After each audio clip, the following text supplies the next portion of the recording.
Okay, here I am again with my Jack, and he's just enjoying a nap, and I'm feeling happy. There's a 3-day weekend ahead, so we're just gonna kind of go through this haul tonight. It's raining here, but the weekend is supposed to be rain free, so that's good news, right? I hope it's nice weather where you're at. This is part two of my baby clothes haul. If you haven't seen part one, you'll want to go back and watch it because it's a thrifting haul, and I was able to get a few really nice pieces. And so if you want to kind of go back and watch that and see what I found, feel free to do that. In this video, I want to discuss not only the clothes I found and where I found them, but I hope you'll stick around because I want to have a chat about Reborn box opening expectations and what changes I have made as an artist to my own box openings. So before we get to the haul, I'll be honest and preface that more recently for my nursery, I have to be on a budget when it comes to the pieces that I send home with each baby. My dolls are not in the prototype price bracket. My dolls are usually between $300 and $500. That might sound like a lot to some people, but it's really more in what a lot of artists call budget baby price bracket. So while I would love to spoil the Reborn mommy with high-end designer outfits and accessories, it does have to make business sense when it comes to going home packages. I've had to really evaluate my business plan and goals. I took a lot of time evaluating the expectations of the mommies I sell to, and I paid attention to the comments between us for each sale. And as I look closer, I realized that more and more moms are sending me pictures of clothing they had purchased on their own while waiting for their baby to ship. I was getting more questions about the size of clothing their baby would wear, and there was more correspondence with me giving recommendations for their specific doll size and clothing fit. The pictures I would receive from them showed me that they might have a whole different take on how they wanted to dress their baby. I started to realize I'm older than most of my customers and more traditional in what I like to see a reborn baby dressed in. Some of my mommies like bright colors or sports theme aesthetic for their baby. That's when the light went off in my head and I realized I was trying too hard and expending energy where it wasn't really necessary. I do recall watching some artists and they had no guilt placing a baby in a diaper with no outfit and simply wrapped in a blanket. I knew I wanted to do more than that for my customers, but there had to be a way that fit in between. In other words, the artist felt that their art, which is the painting, maybe they rooted the hair, so they felt that that was the piece that was being sold, not the additional clothing pieces, diapers, accessories. So their idea is that the art is in the actual painted and assembled doll.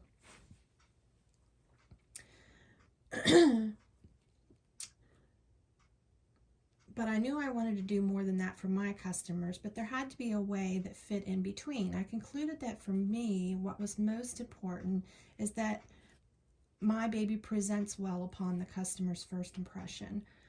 What was the change I made, you ask? So I include one blanket, one mid-range brand outfit, which could be a 2 or 3 piece, and I'll show you an example of a set in this haul and what that means. A pair of socks or soft shoes, 2 diapers, 1 pacifier, a mommy gift, another key thing, and sometimes an accessory like a hat, mittens, or bib. Okay, so I think most of us enjoy watching YouTube box openings. A mommy purchases a customer prototype reborn in this hobby. We naturally love seeing what is wrapped in each little extra package she gets. Sometimes it's the clothing sets, or it could be the added gifts for the mommy that give us that wow factor. I've seen handmade outfits and photo albums made specifically for that baby, and it really does make the box that much more special. I once saw one mommy get a Gucci pacifier, and I remember thinking how generous for that artist to include such a high-end designer piece. So where does that leave me? My dolls are in the mid-price range, and I still want my mommies to have a special excitement when her box arrives. How do you bring the excitement to a box, making it appear stylish and curated? Is it even possible? I say yes and no. If you want this for your nursery, start small. You don't have to offer the world when you list a reborn baby, but you do always want to be clear about what goes home with the baby.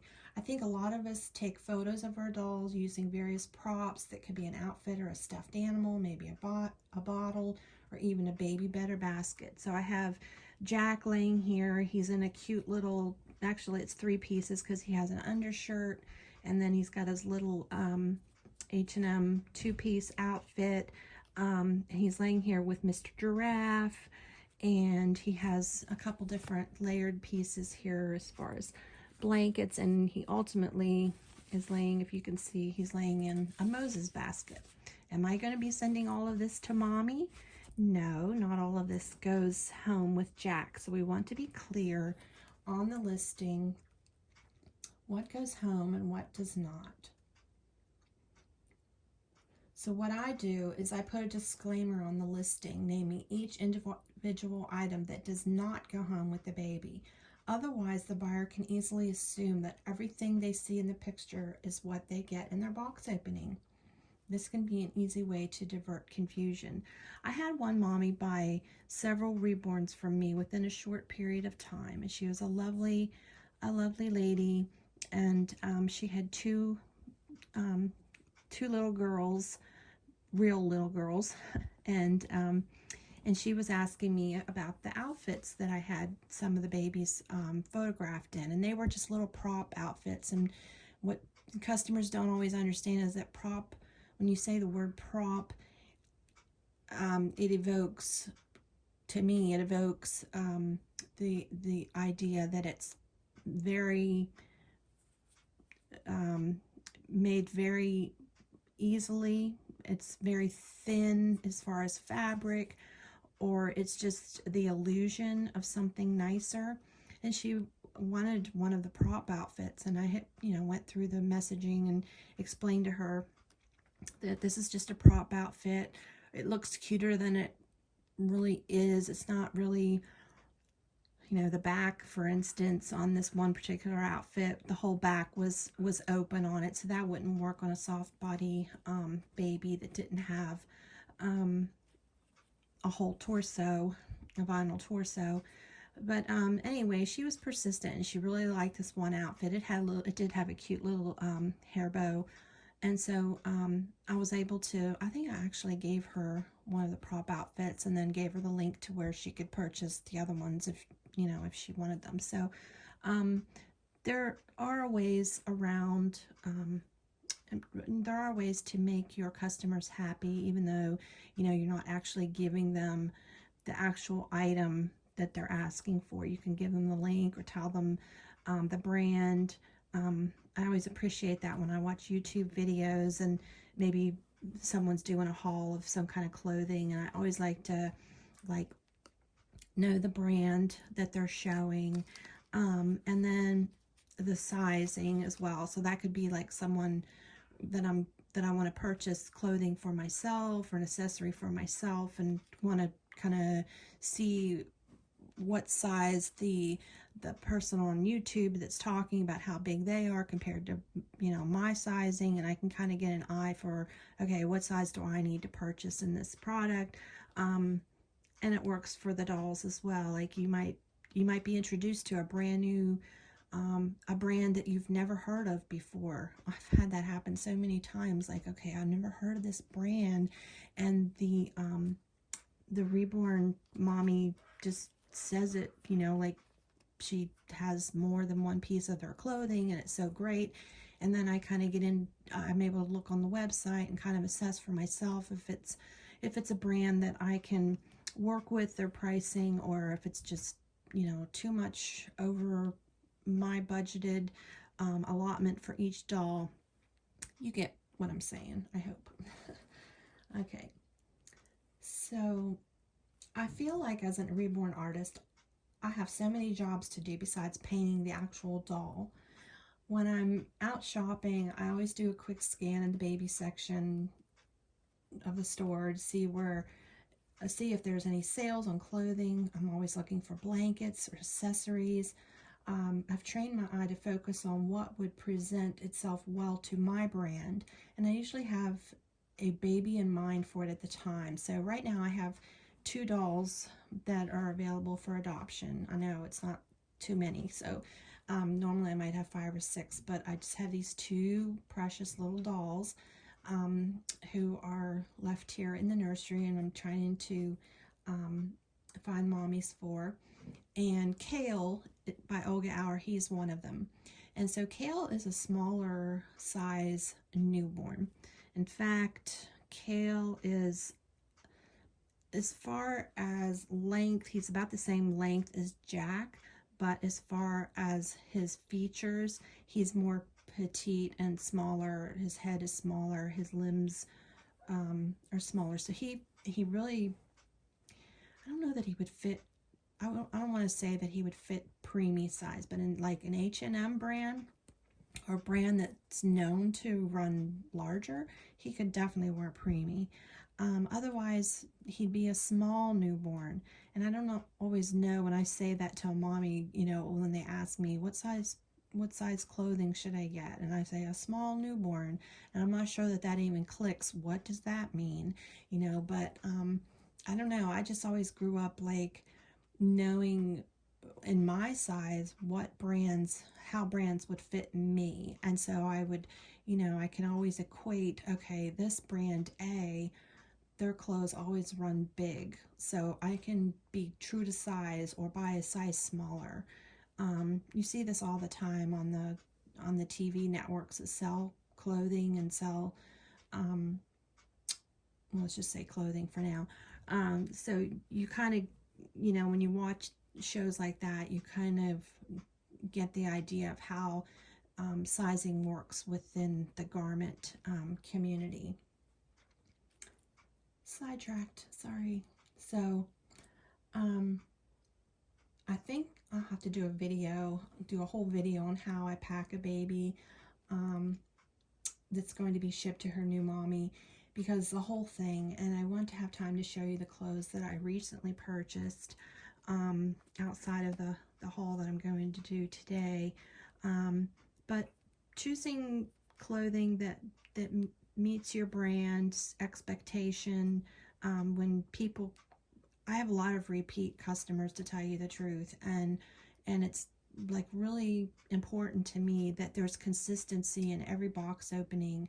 Yes, a piece of paper might change its looks every 6 months, and so they might get a new business card or a new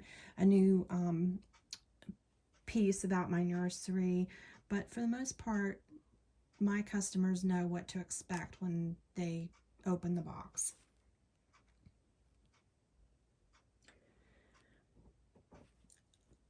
Okay, so to get back to the clothes, we dress these dolls in real baby clothes. So the price can be quite high since they use fabrics that are softer, tend to have higher contents of cotton, even organic, or maybe they are sustainable on being eco-friendly, fair trade, and wage ethical.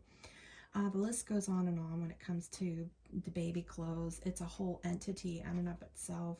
Um, I have a couple websites that are my go-to stores for baby clothes. For me, I live in a very rural area, so the stores many of you have right around the block, I'd have to drive for hours to get to one.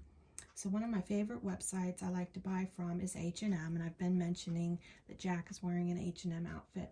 I buy from their sales section on a regular basis. I like the cut of their bottoms, as they seem to give a better fit to my newborn and preemie sized dolls.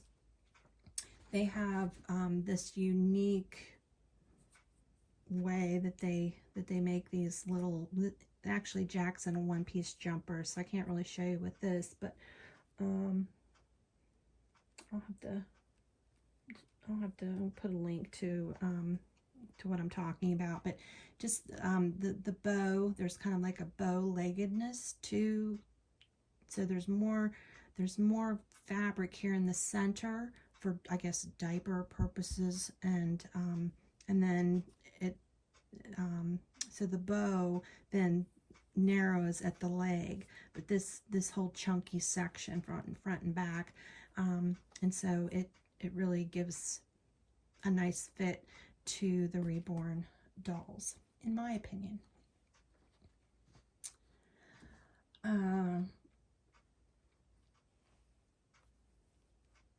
I also like the semi-annual sales that you see at Macy's, Belk, JCPenney's, and Carter's.